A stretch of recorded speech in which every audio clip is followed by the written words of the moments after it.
여러분 반갑습니다. 여러분 중에 교회를 오랫동안 다닌 청년도 있을 것이고 청년이 되어서 교회를 나온 청년도 있을 겁니다. 그런데 교회를 이렇게 다니다 보면은 누구나, 모든 사람이 이것을 겪게 됩니다. 무엇이 하냐면 바로 신앙의 굴곡이 생기게 됩니다. 그러니까 이런 거죠. 어떤 때는 아주 열심히 신앙생활 합니다. 열심히 예배 나오고 기도하고 큐티하고 말씀 묵상합니다. 그때는 은혜가 넘쳐서 매 순간 정말 하나님이 나와 함께 하심을 느낍니다. 떨어지는 잎사귀 봐도 하나님의 은혜로 느껴지는 거죠. 그러다가 무슨 이유에서인지 신앙생활에 슬슬 나사가 풀리기 시작합니다. 결국 교회를 주일날 뜸하게 나오기 시작하고 기도생활, 말씀 묵상, 큐티 생활도 점점 안 하게 됩니다. 물론 이제 교회는 나오지만 교회 사람들과 함께 있을 때 그리고 예배 시간에 예배 참여는 합니다. 하지만 그 이상도 그 이하도 아니게 됩니다. 겉으로는 문제가 없어 보이지만 마음적으로 신앙의 나사가 풀리기 시작한다라는 거죠. 그러다가 어쩌다 기도를 한번 한다고 해도 왠지 기도하는 게 메마르고 공허하고 기도하는 게 지루하고 예배 드리는 게 마음은 아닌데 자꾸만 딴 생각하게 된다라는 거죠. 이렇게 열심히 없는 신앙생활의 계절이 몇 주, 심지어 몇 달씩 또는 몇 년씩 가기도 합니다. 그러다가 하나님의 은혜가 여전히 갑자기 다시 내 삶 속에서 쏟아지기 시작합니다. 그러면 또다시 하나님이 늘 나와 함께 하시는 것 같고 조금만 있어도 막 기쁘고 감사가 넘칩니다. 그리고 나도 모르게 기도를 열심히 합니다. 소소한 일상 속에서 감사가 넘쳐납니다. 그런데 또 재밌는 건 시간이 지나면 또다시 신앙의 열정이 식어버린다라는 거죠. 항상 그랬듯이. 이처럼 우리의 왜 신앙생활의 굴곡이 왜 생길까요? 왜 우리는 기도에 대해서 흥미를 잃어버릴까요? 왜 기도 생활을, 신앙생활을 멈추게 될까요? 기도를 어려워하는 청년들 중에 이런 하소연을 합니다. 어떤 말로 기도해야 될지 모르겠습니다.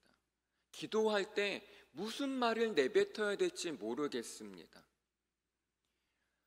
이렇게 기도 생활이 다운된 곳에는, 우리의 신앙생활이 정체된 곳에는 물론 각자의 상황과 처지가 다르겠지만 공통적인 이유 하나는 이게 아닐까 싶습니다. 바로 절박함, 간절함. 예를 들어 바닷가에서 재밌게 놀다가 나도 모르게 깊은 곳까지 들어가게 되었어요. 어느 순간 내 발이 바닥에 닿지가 않는 거예요. 수영할 줄도 모릅니다. 나랑 같이 놀던 사람들은 어느 또 저 멀리 가 있어요. 여러분 그때 뭐라고 소리칠 거예요? 그때 무슨 말을 할지 생각하고 고민할 거예요. 그때 내가 죽기 직전인데 어떤 말부터 내뱉어야 될지 고민할 건가요? 아니죠. 그럼 그 바보죠. 그럴 필요 없습니다. 왜 그런가요? 지금 내 상황이 너무 절박하니까 그냥 뭐라고 외치면 돼요? 살려주세요 라고 외치면 됩니다. 그거 외에 또 다른 어떤 말이 필요하겠습니까? 사람들이, 저 멀리 있는 사람들이 나를 알아볼 때까지 계속 살려주세요라고 소리쳐야 합니다. 어떻게 보면 우리의 기도가 멈추거나 식어버린 이유는 그 절박함, 간절함이 사라졌기 때문이 아닐까요? 기도할 줄 몰라도 절박함만 있으면 살려달라고, 도와달라고 소리치게 됩니다. 거센 폭풍이 몰아치면 배에 탄 사람들 모두 정신없이 열심히 간절히 절박하게 기도합니다. 그러다가 폭풍이 지나가고 바다가 잠잠해지고 해가 뜨면, 즉 우리가 기도하도록 동기를 부여하던 그 문제, 그 어려움이 잠잠해지면 우리의 기도 생활도 신앙생활도 덩달아 잠잠해지는 것이 문제입니다. 이렇게 기도가 잠잠해지는, 우리의 신앙의 열정이 잠잠해지는 영적 침체기에 있을 때 우리는 그때 어떻게 해야 할까요?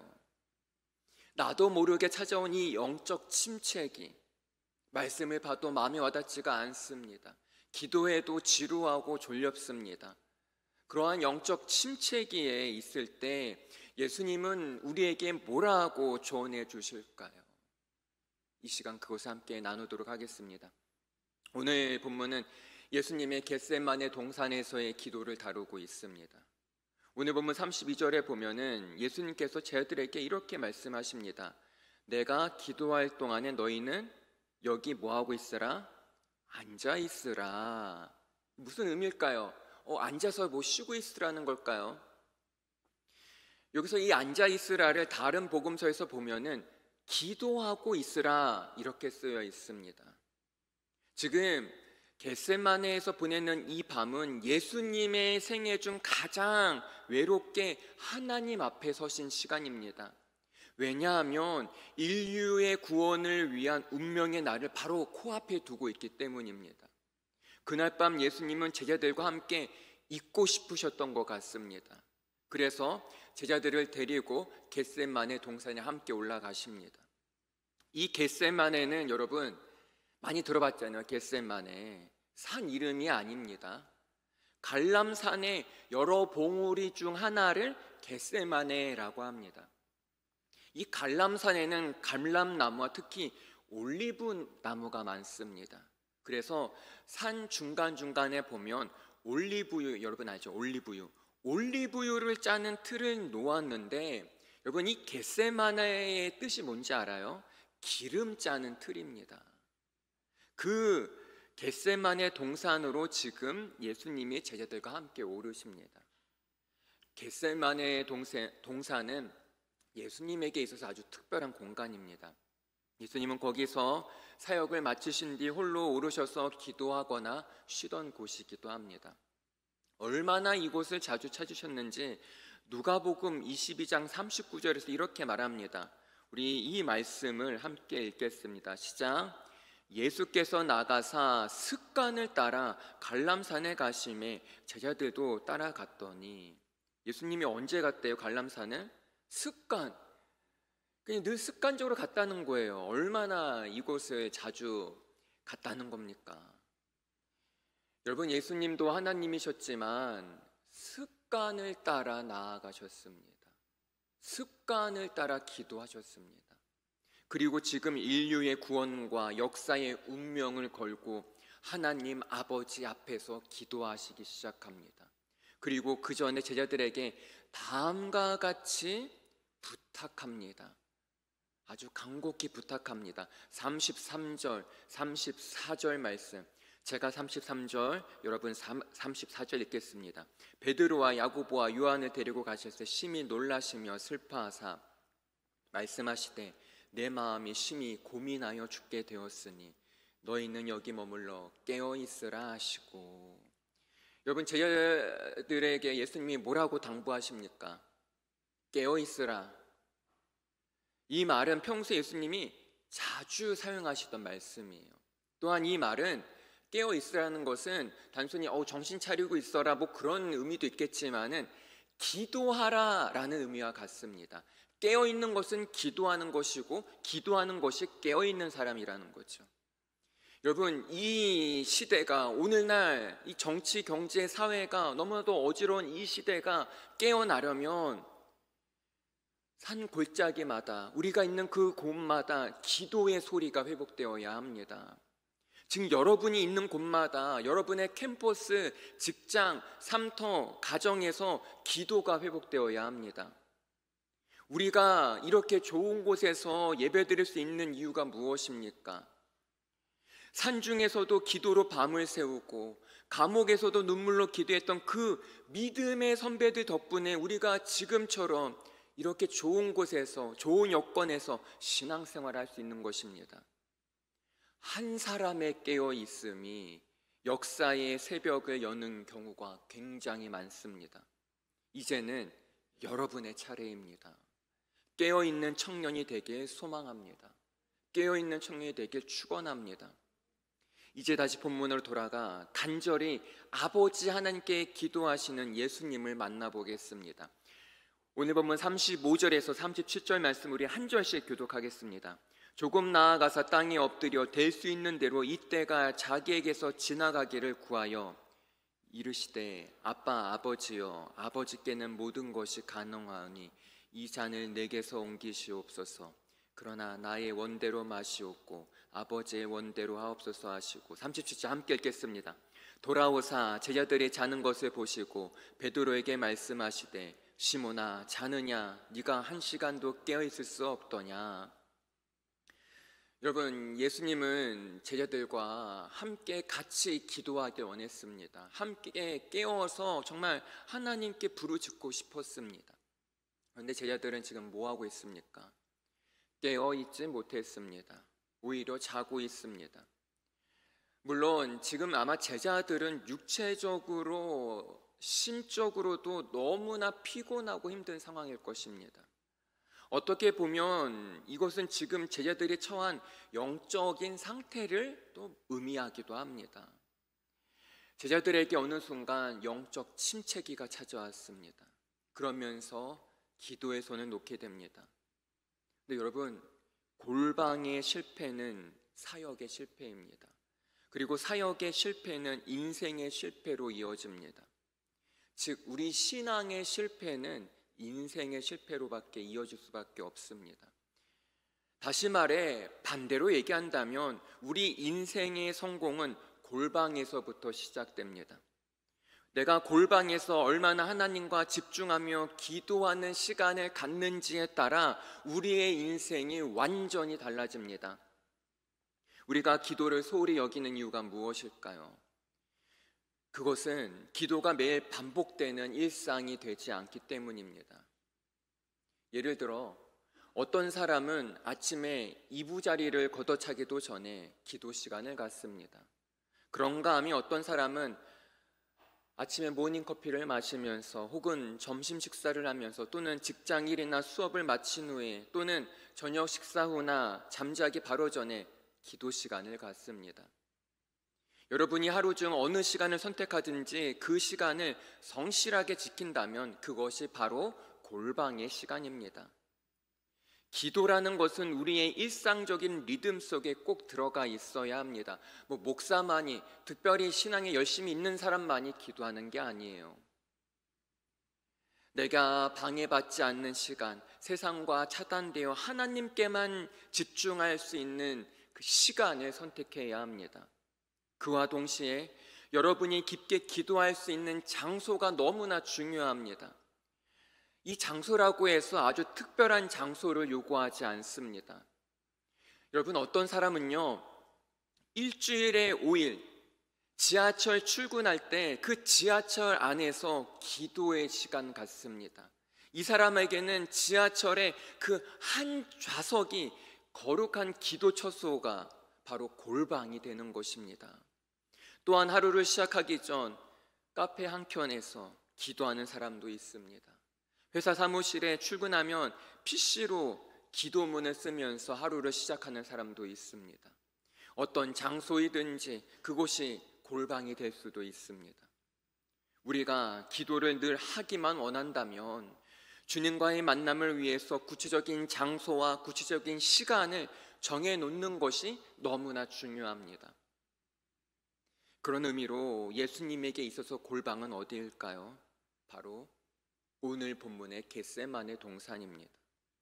하나님이신 예수님조차 아까 우리가 읽은 말씀에서 뭐라고 하세요? 습관을 따라. 하나님이신 예수님조차도 습관을 따라 기도하시는데 우리가 얼마나 대단한 존재이길래 우리가 기도를 소홀히 할 수 있겠습니까? 그런데 여러분 한번 생각해 보죠.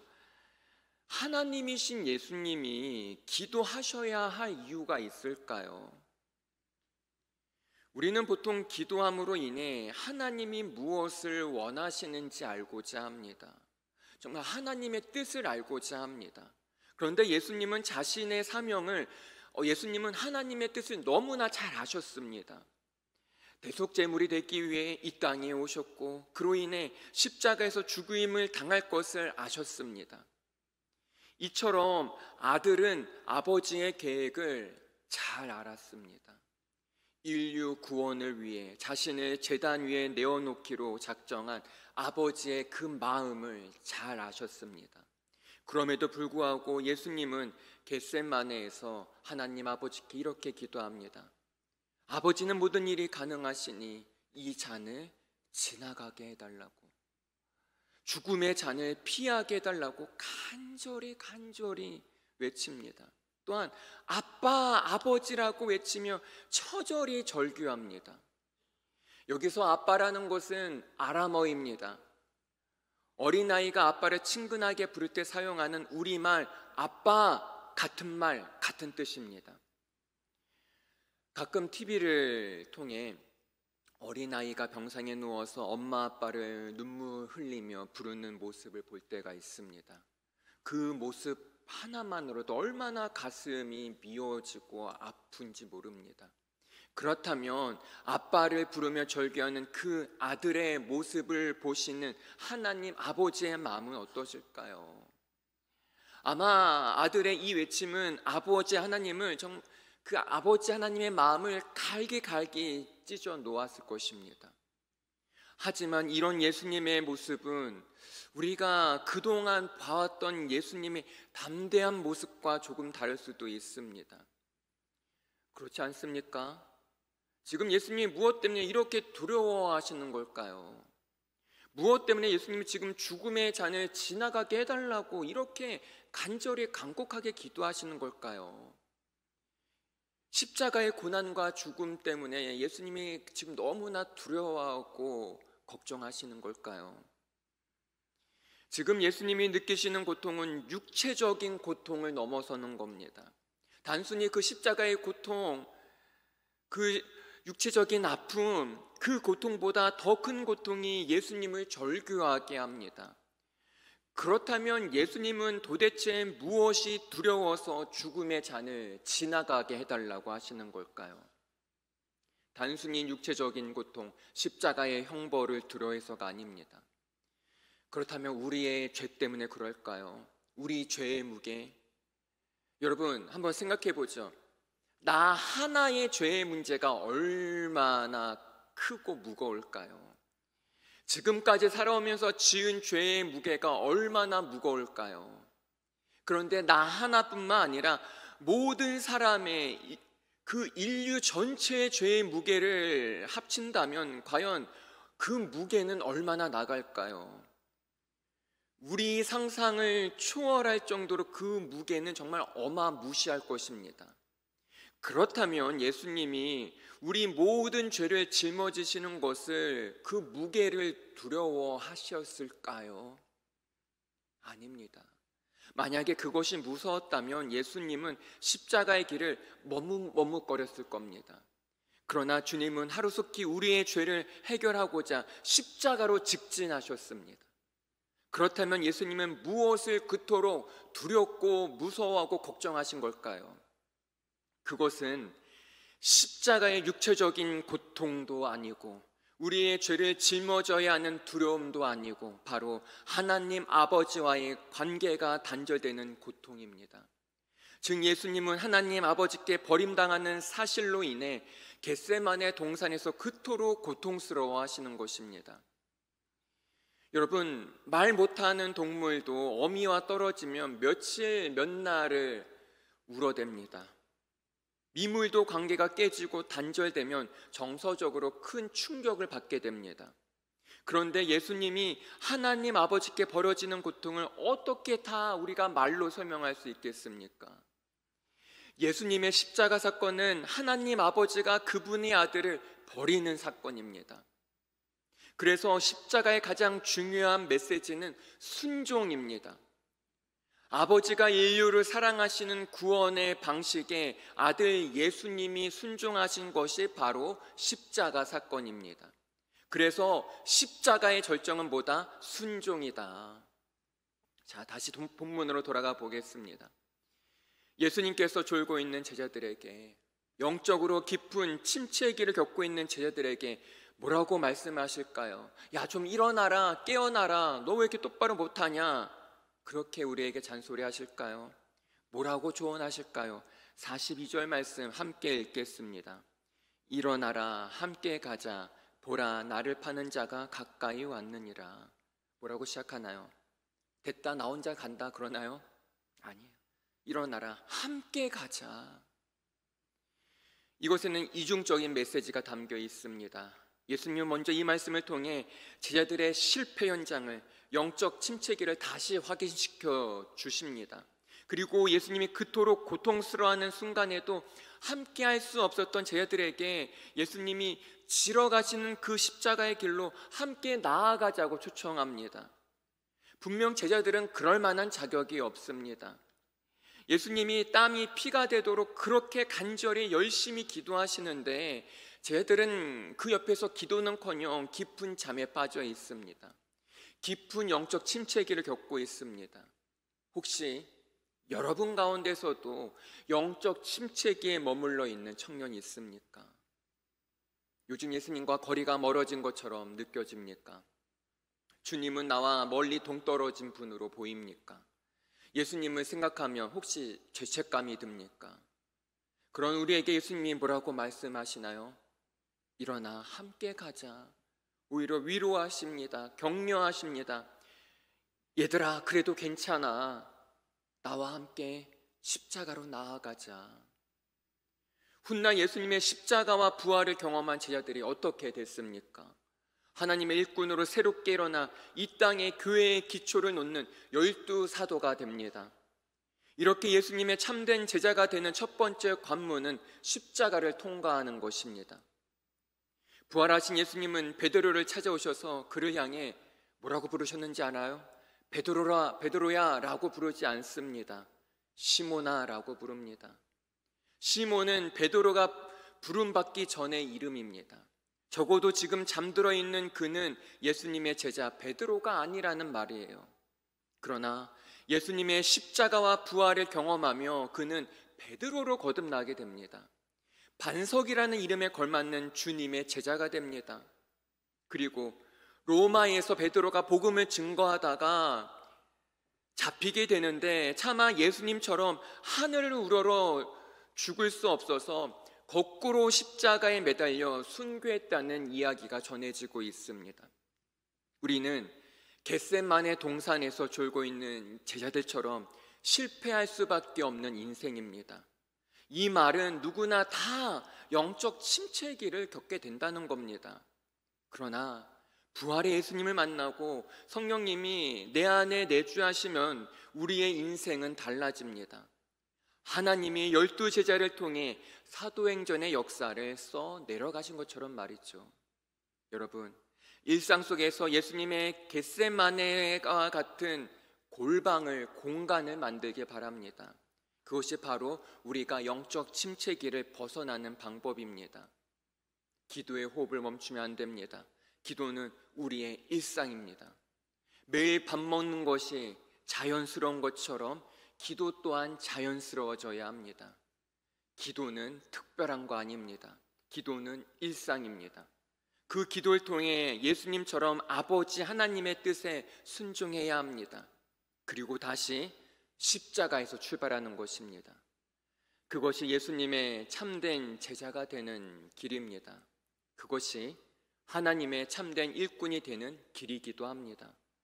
예수님은 오늘 우리에게 동일하게 말씀하십니다. 일어나라, 함께 가자. 한 주간 예수님과 동행하며 순종의 삶으로 십자가의 은혜로 나아가는 우리 모두가 되길 간절히 소망합니다. 기도하겠습니다.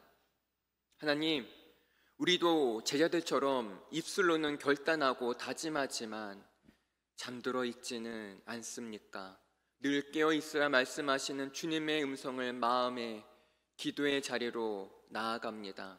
그리하여 주님이 아버지 하나님께서 이루신 순종의 삶을 우리도 따라가게 하여 주시옵소서.